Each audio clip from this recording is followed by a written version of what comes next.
Hi, this is my reflection for the 6 Secrets of Change. So secret 1 is love your employees, which I think is an awesome secret. Hopefully it is not a secret for most. So loving your employees and customers equally. All stakeholders are important, which is definitely true.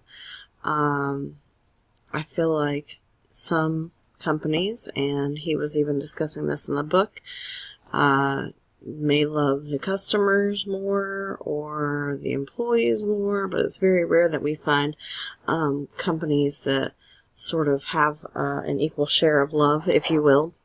And they give the example of Target versus Walmart, whereas Walmart doesn't care as much about quality as they do the bottom line and the price for the customer, whereas Target takes both things into consideration, price and quality, and they have a much better, customer satisfaction is what they were kind of going with on that one, which is very funny because a Facebook friend of mine just like 15 minutes ago said that she had to quit her job at Target. She's in college, had to quit her job at Target because she was too busy in school and just couldn't handle the time, so she told her bosses, and they actually suggested for her to take a period of leave or leave of absence instead of quitting, and then that way she could come back, and it wasn't a huge deal, and she just felt so great and so loved, and said this is a great company to work for. Whereas I have heard some horror stories from employees at Walmart who probably would not have a similar experience. So that's just interesting that happened tonight, right before this video. Sort of confirmed everything that was said in the book. For education, trying to apply all these secrets to education. Investing in teachers, obviously, this means financially rewarding them, having a salary that is one that is not laughable, and, just making them feel appreciated with other things, maybe, making them feel like professionals,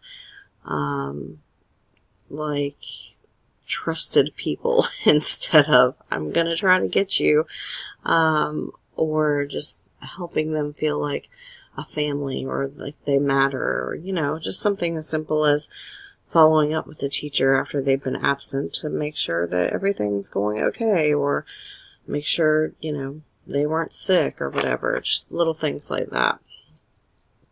Also, the investment in teachers for professional development, which I think will come up in several of these secrets, is really vital as well.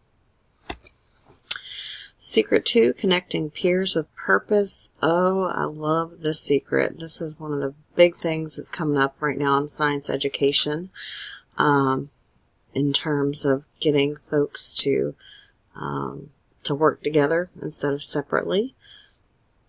So I'll get to that in a second.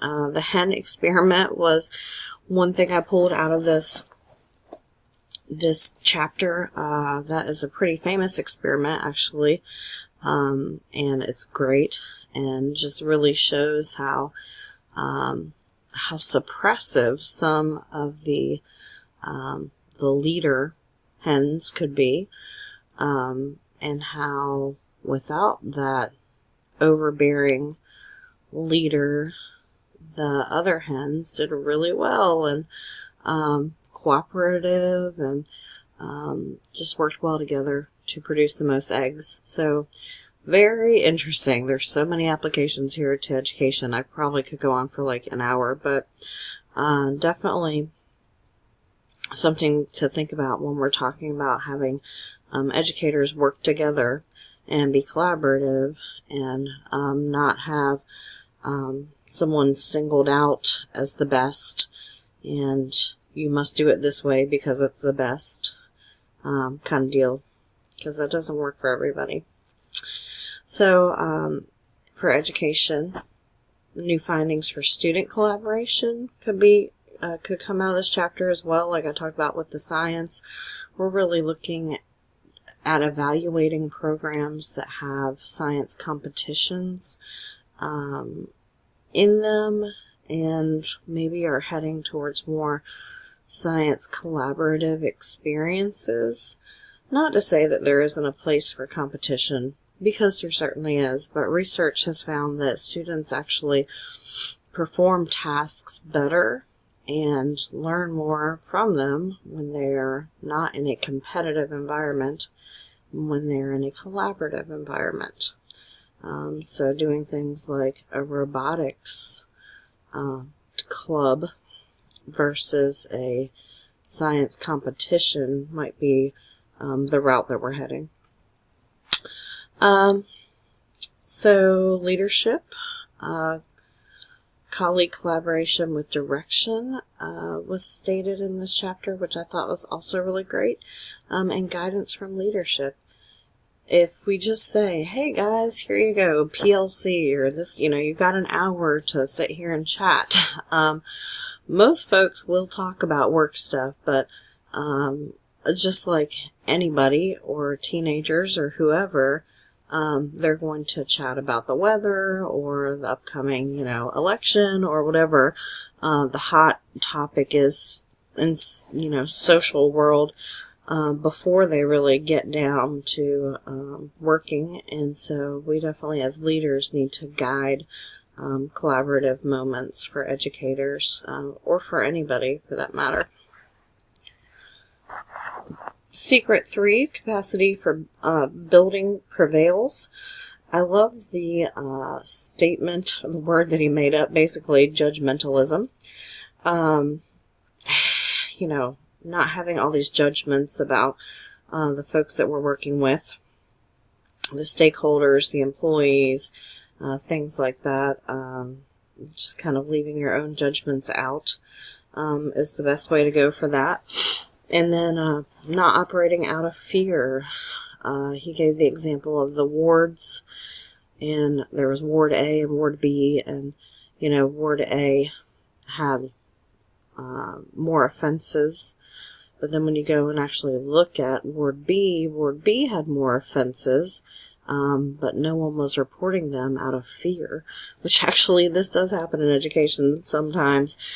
With reporting like suspensions and reporting things like that, out of fear of having to report how many suspensions you had, an administrator could choose to maybe not suspend so many children simply because they have to report that and make that known. I fear that it has occurred with graduation rates.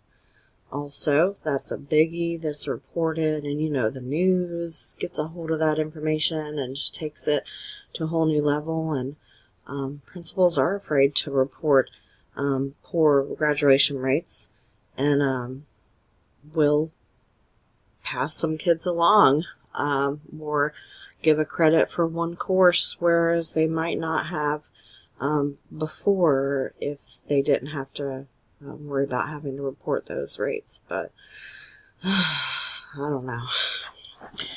So, hire and developing talented people. That is also one great thing that came out of this. Secret number 3, that is key.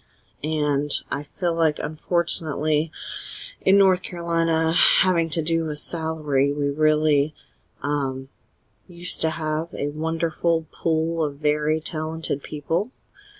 And slowly but surely, our pool is thinning. There are less people in general applying for jobs, talented or not. For instance, we had a science opening mid-year, which is a tough fill anyways, but we did not have a single person who was certified to teach, first of all, who applied, and then we finally got one fella who's certified to teach, but has never actually taught at all. So, you know, that's really challenging, and I hope that things change for us in that regard. We'll see. Okay, so here's my reference. Fullen, he's the man, and he really had some great things to say. I love this book, and I'm glad that we're reading it. Thanks, and